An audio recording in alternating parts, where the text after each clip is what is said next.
ఓం మహాగణాధిపతయే నమః. ఓం గురుభ్యో నమః. ఓం శ్రీమాత్రే నమః. అరుణాం కరుణాతరంగితాక్షీం ధృతపాశాంకుశపుష్పబాణచాపాం అనిమాదిభిరావృతాం మయూకైః అహమిత్యేవ విభావయే భవానీం. శ్రీమాత్రే నమః. ప్రేక్షకులకి ఆ లలితాంబిక అమ్మవారి యొక్క అనుగ్రహం పరిపూర్ణంగా కలగాలని మనస్ఫూర్తి కోరుకుంటూ మనం ఈరోజు 2 శుభగ్రహాలు కలుస్తున్నాయి. అది కూడా ఎక్కడ అంటే మిథున రాశిలో శుభగ్రహం 1 గురువు, రెండవది శుక్రుడు. ఈ 2 శుభగ్రహాలు కలిసినప్పుడు ద్వాదశ లగ్నాల వారికి ఎటువంటి ఫలితాలు ఉంటాయి? లగ్నం తెలిస్తే లగ్నం చూసుకుంటే, లగ్నం తెలియదు అనుకునేటువంటి వారు రాశి చూసుకోవచ్చు. మరి ఈ ఫలితాలు పరిపూర్ణంగా కలగాలి అంటే ఏ గ్రహాల యొక్క ప్రభావం వీటి మీద పడి మనకు పూర్తిగా ఫలితాలు రావు అనే విషయాలు తెలుసుకుంటూ, అదేవిధంగా దేశగోచారాల సంబంధంగా ఎటువంటి ఫలితాలు ఉంటాయి అనేటువంటి విషయాలు మనం తెలుసుకుందాం. అయితే ఈ విషయాలు చెప్తుంది నేనైనప్పటికీ కూడా చెప్పిస్తుంది పలికిస్తుంది కూడా ఆ సాక్షాత్ లలితామ్మవారిగా భావిస్తూ ఒక్కొక్క దాని గురించి మనం తెలుసుకుందాం. కర్కాటక లగ్నము, కర్కాటక రాశి. కర్కాటకం వారికి కనుక చూసుకున్నట్లయితే మీకు ఈ శని గురువులు ఇద్దరూ కూడా 12వ స్థానంలో శని గురువులు కదండి, శుక్ర గురువులు. ఈ శుక్రుడు గురువు ఇద్దరు కూడా కర్కాటకంలో ఉంటూ ఈ శనికి గురువుకి కేంద్ర సంబంధము, అదే శనులకి గురు శనులకి కేంద్ర సంబంధం వస్తూ, అదేవిధంగా శుక్ర గురువులకి మరియు కుజుడికి కూడా కేంద్ర సంబంధం, అంటే 2 కేంద్ర స్థానాల్లో ఉన్నాయి అవి. అయితే మీకు కర్కాటకం వారికి ఈ యొక్క 2 గ్రహాల యొక్క శుభగ్రహాల యొక్క ఫలితం ఎలా ఇస్తుంది అని చెప్పి చూసుకున్నట్లయితే, ఇక్కడ మీకు ఇచ్చేటువంటి ఫలితం ప్రధానంగా ఎప్పటి నుంచో పలానా ప్రాపర్టీ సంపాదించాలి, పలానా కోర్స్ చేయాలి, లేదా తల్లిగారికి సంబంధించిన విషయంలో కొంత ఆవిడ ఇబ్బంది పడుతుంది, దానికి సంబంధించిన ఇది బాగుండాలి, లేనట్లయితే ఏదైనా ఒక వాహనం, డ్రీమ్ హౌస్ అంటూ ఉంటారు, డ్రీమ్ వెహికల్ అంటూ ఉంటారు, అటువంటివి సంపాదించుకోవడానికి మీకు ఇప్పుడున్నటువంటి గ్రహస్థితి అనుకూలిస్తుంది. ఇది గుర్తుపెట్టుకోండి. అలాగే లోన్స్, ఇప్పుడు చూడండి, మనం ఒక ఇల్లు కట్టుకుందాం అనుకుంటాం కాబట్టి మీరు ఏదైనా గృహ నిర్మాణం కోసం చేసేటువంటి లోన్స్ కొంతవరకు మీకు రావడం, తాతగారి లేదా తండ్రి గారి ఆస్తికి సంబంధించిన విషయంలో ఏవైతే చిన్న చిన్న ఘర్షణలు ఉన్నాయో అవి కొంతవరకు క్లియర్ అవ్వడం జరుగుతూ ఉంటుంది. అయితే ఎప్పుడు కూడా ఏదైనా ఒక గ్రహం మీకు మంచి ఫలితాలు ఇవ్వాలంటే ఆ గ్రహం ఇవ్వడానికి పూర్తి సంపూర్ణంగా ఆటంకాలు తొలగాలి, అప్పుడే కానీ మీకు మంచి ఫలితాలు రావు. అలా మీకు 3లో కుజుడు, 9లో శని ఉన్నాడు, వక్రించి అష్టమంలోకి వస్తున్నాడు, అష్టమ శని రూపంలో వస్తున్నాడు. కాబట్టి మీరు ఎవరితోనైనా కమ్యూనికేట్ చేసేటప్పుడు గుర్తుపెట్టుకోండి, ఎవరితోనైనా ఏదైనా మాట్లాడుతున్నాము, లేకపోతే అందులో ముఖ్యంగా ఉద్యోగ సంబంధించిన విషయంలో అగ్రెసివ్గా ఎవరితోనైనా మాట్లాడుతున్నాం, ఇక్కడ అగ్రెసివ్నెస్ ఉద్యోగము, సంతానము, ప్రేమ వ్యవహారాలు, మధ్యలో ఏదైనా ఉండి కాంట్రాక్ట్ చేసుకునేటువంటి అంశాలు, మీడియేటింగ్ చేసేటువంటి అంశాల్లో చాలా చాలా చాలా జాగ్రత్తగా ఉండాలి. ఎందుకంటే కుజుడు 3లో ఉన్నప్పుడు సర్వసాధారణంగా పరాక్రమ యోగాన్ని ఇస్తాడు. కాబట్టి ఈ విషయంలో పరాక్రమం ఒక్కోసారి హద్దులు మీరి మనకే ఇబ్బందిని ఇస్తుంది. కాబట్టి ఈ యొక్క అంశంలో చాలా జాగ్రత్తగా ఉండండి. ఎందుకంటే పరాక్రమ యోగం కలిగినటువంటి కుజుడి మీద శని దృష్టి ఉంది కాబట్టి. ఇక రెండో విషయం, శని ఆ భాగ్యంలో ఉండి అష్టమంలోకి వస్తున్నాడు కదండి, అంటే ఇక్కడ మీరు పెద్ద మొత్తంలో మనీ ట్రాన్స్ఫర్ చేసేటువంటి అంశాలలో, లేకపోతే హైయర్ ఎడ్యుకేషన్ పరంగా కొన్ని నిర్ణయాలు తీసుకునే అంశంలో, లాంగ్ జర్నీ చేసేటప్పుడు ప్రధానంగా జాగ్రత్త తీసుకోండి. అన్ని విధాలా మీకు బాగుంటుంది. ఇక్కడ ఏంటంటే ఈ 2 గ్రహాలు ఏవైతే కలిసి ఉన్నాయో, ఈ కలిసినటువంటి శుక్రుడు గురువు మీ జన్మజాతకంలో గనక కలిసి ఉంటే మరింత అద్భుతమైనటువంటి ఫలితాలు వస్తాయి, గుర్తుపెట్టుకోండి. అలా కాకుండా మీకు మిథునంలో ఇంకేదైనా పాపగ్రహాలు కనుక ఉన్నట్లయితే కొంత సమస్య నుంచి బయటపడతారు. ఇక్కడ ఎలా అంటే ఏదైనా 2 గ్రహాలు మంచి శుభగ్రహాలు కావచ్చు, పాపగ్రహాలు కావచ్చు, గుర్తుపెట్టుకోండి.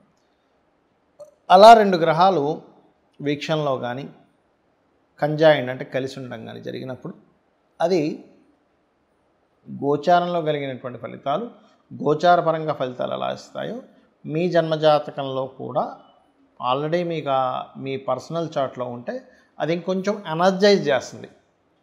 ఓకే, అంటే ఎలాగా అంటే ఒక వ్యక్తి గవర్నమెంట్ జాబ్స్ కోసం చక్కగా ప్రిపేర్ అయ్యాడు, గవర్నమెంట్ జాబ్స్ను వదిలింది అప్పుడే, అంటే టీచర్ జాబ్స్ పోస్ట్ వేస్తున్నాము, లేకపోతే రైల్వేనో, ఏపీఎస్ఆర్టీసీ, బ్యాంకింగ్, వెంటనే ప్రిపేర్ అయ్యి ఉన్న వ్యక్తికి వెంటనే అదొక అవకాశంగా ఆయనకి వచ్చి ఆనందపడి దానిలో సక్సెస్ అవుతాడు. అదేవిధంగా కొన్ని కొన్ని కొన్ని ఉంటాయి, మనుషులు తప్పిదాలు చేస్తుంటారు సాధారణంగా. అంటే అలాగా కొన్ని ఏవో ఫైన్స్ కట్టకుండాను కొన్ని ఉంటాయి, ఇన్సూరెన్స్ చేయకుండా ఉండేవేవో. అలాంటప్పుడు ఏదైనా ప్రమాదం జరిగింది, అప్పుడేమవుతుంది, అయ్యో ఇన్సూరెన్స్ చేయకపోవడం వల్ల ఇబ్బంది కలిగింది కదా అని అంటాం.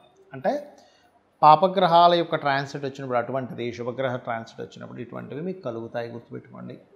అయితే ఇది మరి దేశకాల గోచారాల మీద ఎటువంటి ప్రభావం చూపిస్తుంది?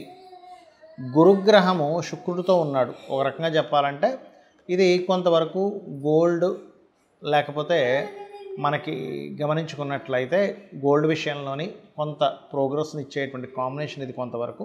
కాకపోతే ఈ శని కుజులు మీన కన్యా రాశుల్లో ఉన్నందుకు కొంచెం స్ట్రెస్సు, అప్ అండ్ డౌన్స్ కూడా ఇస్తుందండి. ఇది ఫ్లక్చువేషన్స్ బాగా ఇస్తుంది ఇక్కడ. ఇది దీంతోపాటు గురు సమానులు లేదా టీచర్స్కి, అందులో ముఖ్యంగా స్త్రీ సంబంధంగా, స్త్రీ మూలక సంబంధంగా గురువులకి, లేకపోతే ఆల్రెడీ స్త్రీలు గురుత్వ సంబంధించిన వాటిలో ఉండేటువంటి వారికి కొంత ఇబ్బందులను ఎదుర్కొనేటువంటి యోగాన్ని ఇస్తుంది. అంటే గురుత్వ సంబంధించిన వాటిలో బ్రాహ్మణ్స్కి కావచ్చు, పురోహితులకు కావచ్చు, గురువులుగా చలామణి అవుతున్నటువంటి వారికి కావచ్చు, లేకపోతే మంచి ఆధ్యాత్మిక రంగాల్లో ఉండేటువంటి వారి మీద కొంతవరకు బురద జల్లేటువంటి విషయం కావచ్చు.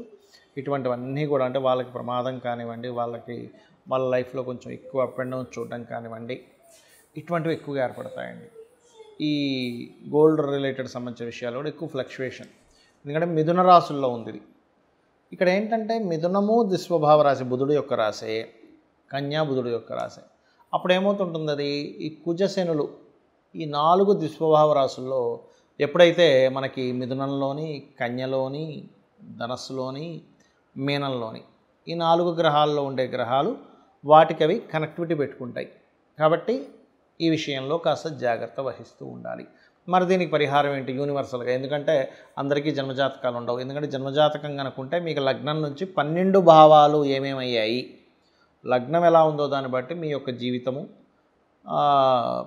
కుటుంబ స్థానాన్ని బట్టి మీకు ధనము ఎలా ఉంది, కుటుంబంతో కమ్యూనికేషన్స్ ఎలా ఉంటాయి, 3వ స్థానాన్ని బట్టి మీకు సిబ్లింగ్స్తోని, 4వ స్థానాన్ని బట్టి మీ ప్రాపర్టీ, ఆస్తి సంబంధించిన విషయాలు కావచ్చు, విద్యా సంబంధించిన విషయాలు కావచ్చు, తల్లిగారికి సంబంధించిన విషయాలు కావచ్చు, 5 సంతానము, 6 రుణరోగ శత్రువులు, 7 అనేటువంటిది వివాహ జీవితము, 8 అనేటువంటిది ఆకస్మిక సంఘటనలు, 9వ స్థానం హైయర్ ఎడ్యుకేషను, తండ్రికి సంబంధించిన మీ స్పిరిచువల్ అండ్ గురుబలానికి సంబంధించినటువంటి దశమం వృత్తి, 11 అనేటువంటిది వ్యాపారాలు, 12 అనేటువంటిది మీ ఎక్స్పెండిచర్స్, మీ ఇన్వెస్ట్మెంట్స్ ఎప్పుడు చేస్తే బాగుంటుంది అనేటువంటిది చాలా స్పష్టంగా తెలుస్తుంది.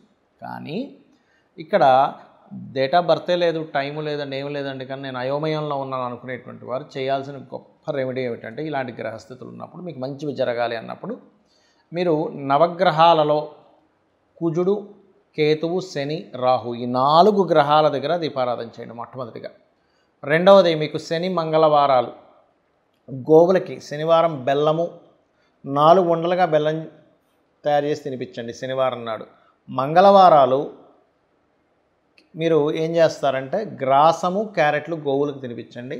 గోవులోనే సకల దేవతలు ఉంటారు కాబట్టి ఇవి చేస్తూ అందరూ కూడా ఓం నవవిద్రుమ బింబశ్రీ న్యక్కారి రతన చదాయే నమః లేదా చండీ చేసుకోవడం, చండీ పారాయణం చేయడం, లేనట్లయితే ఆంజనేయ స్వామి ఆలయాలకు వెళ్ళడం, అందులో ముఖ్యంగా పంచముఖ ఆంజనేయ స్వామి యొక్క స్తోత్ర పఠనం కనుక చేసినట్లయితే అన్ని విధాలా మీకు బాగుండడం జరుగుతుంది. దీనివల్ల ఏంటంటే యూనివర్సల్గా కొన్ని అలజడులు కూడా వస్తాయి. కాకపోతే ఇక్కడ ఏంటంటే మనం ఒకటి అర్థం చేసుకోవాల్సింది, లాస్ట్ టైము మనకి ఈ ఇబ్బందులు వచ్చే ముందు మన యొక్క ఈ పూరీ జగన్నాథ్ ఆలయంలో ఆ గెద్దొచ్చి జెండాను ఎత్తుకుపోయింది. కానీ నిన్న మొన్న చూసినట్లయితే పూరి జగన్నాథ్ ఆలయంలో ఇంకొక అద్భుతం జరిగింది. ఎత్తుకుపోయినందుకు కొన్ని చెడు సంకేతాల వల్ల ఇబ్బంది అయింది. ఇప్పుడు ఏమైందంటే పెద్ద కుంభవృష్టి వర్షం పడుతూ స్వామివారి ప్రదేశంలో మాత్రం వర్షం పడకుండా అలా ఆగిపోయి అక్కడ ఇచ్చేటువంటి హారతికి ఎటువంటి ఇబ్బంది కలగలేదు. అంటే ఇది ఒక గొప్ప శుభ సంకేతంగా మనం భావించాలి. శ్రీమాత్రే నమః.